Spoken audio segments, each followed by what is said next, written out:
Hello and welcome back to Champions Update with me, your host, who's in pain because of that issue that I just read. Yep, let's get into it.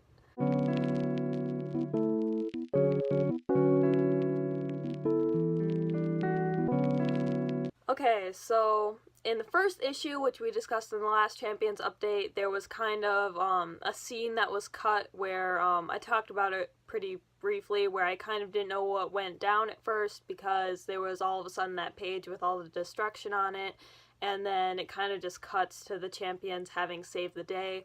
Well, this issue goes back and it shows us what really went down during that moment, and it's a lot. It's a lot. First, it goes back to Sam, and he's piloting the ship, like he was before, and I've already talked about how I'm kind of happy that he still has a role in the team and he's still doing something, but, there's a really sad moment because, it sort of goes into Sam's inner thoughts and how he wants to ask either Richard Rider or Riri to help him either get his armor back or to create new armor so that he can contribute more, but he's too embarrassed. And that, I felt that, because I, for one, am definitely one of those people who kind of is a little stubborn and embarrassed when they need to ask for help.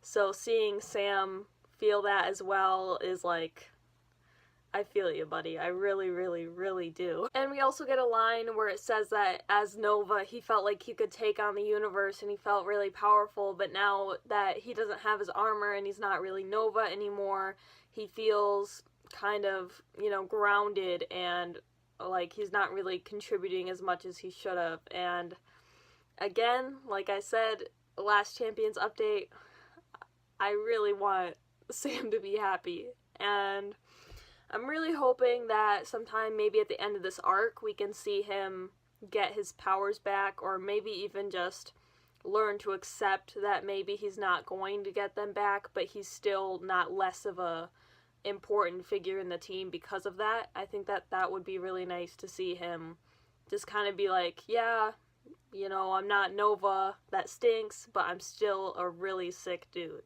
'Cause he is. And then we get a line where it says, as much as he wishes that he could be down there fighting with the champions, he has no idea how fortunate he is because of what's about to happen. And like I said, a lot happens, so he is pretty fortunate. Dang, you guys. So this part of the review is going to be a little bit hard for me to do because I just read the issue 5 or 10 minutes ago, so it's still very fresh for me. The pain specifically is really fresh for me. Okay, so in this battle, the champions are fighting this electric figure. I don't know how you say its name. There's a lot of Z's. There's at least 2 Z's. But it's just a really powerful creature, and you see them really giving it their all and trying their best, but the creature, is really kicking their butts. And, once again, I'm scrolling on my computer. Kamala, she gets knocked out of battle, which already, please give this kid a break. I mean, this being is just extremely powerful because you see it destroying a lot of stuff even after it knocks Kamala out of battle, and obviously, Kamala herself is very powerful, so for her to get knocked out so easily by this being, like, he's a tough fella, okay? And then Viv, who's concerned for Kamala's well-being, she goes after Kamala, and, she's kind of like, you really need to retreat, like, your heart rate's getting a little bit dangerous, and this is getting a little bit crazy, and then Viv herself gets knocked out of battle. You guys, can I just say, okay, Viv is my favorite champion. Like, I'm just gonna say it straight up, she's my favorite, and this is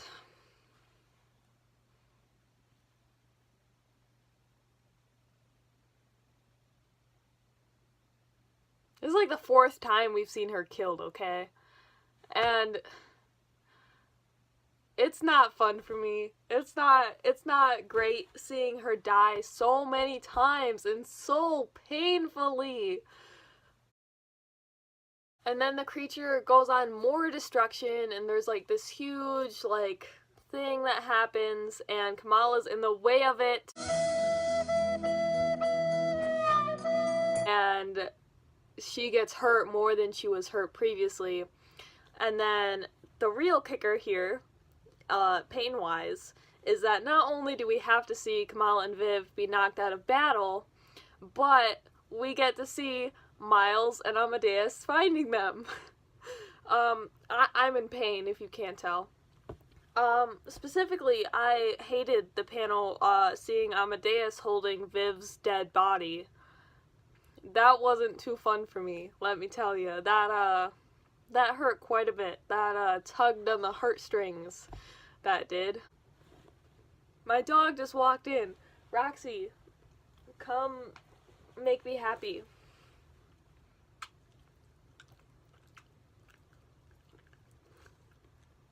See, Roxy here, she doesn't have to deal with seeing her favorite characters die over and over.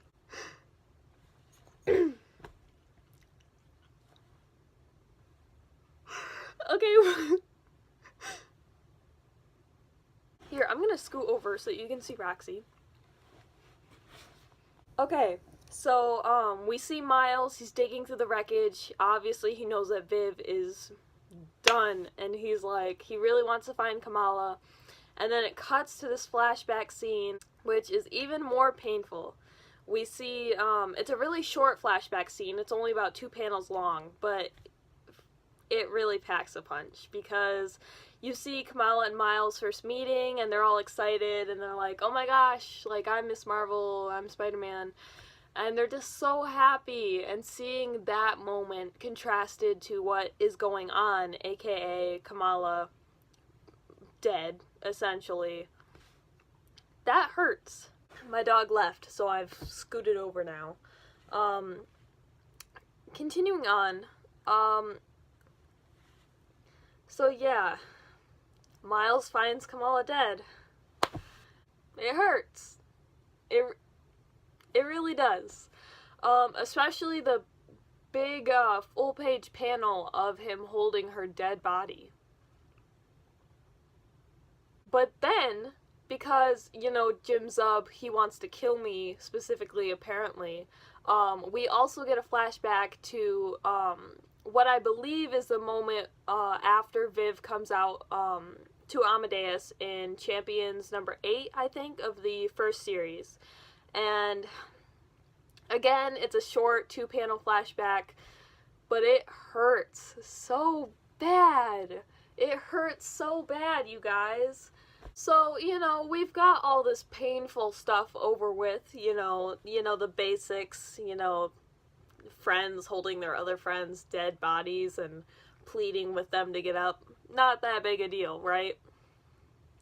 And then, Mephisto, you know, that one fella who showed up at the end of the last issue, he shows up. I'm not going to go over Mephisto's whole monologue because it is quite a bit, but essentially he kind of, you know, does monologue, and then he says to Miles and Amadeus, who are, keep in mind, are in fact the only ones who know that he's showing up, that this is happening. And he says, like, I'll fix this for you, like, I can make it to where this day goes fine, this mission is a success, which was what we assumed happened from the first issue. Mephisto says that if he fixes this mission for the champions, then there won't be anything owed, there won't be a blood oath or anything, but immediately you can't trust that. And not just because he's Satan, but if someone is like, yeah, for sure, buddy, you're not gonna owe me anything, you can probably assume that you will owe them. And I think that Amadeus knows this because he kind of tries to tell Miles, like, I don't think we should do this, maybe we should call in the other champions. Miles points out that calling in the other champions won't really do anything because it's too late to save Viv, Kamala, and it's implied many others that are dead as well. So he kind of, you know, in that moment he's distraught, and we see him strike up the deal with Mephisto and say, go for it.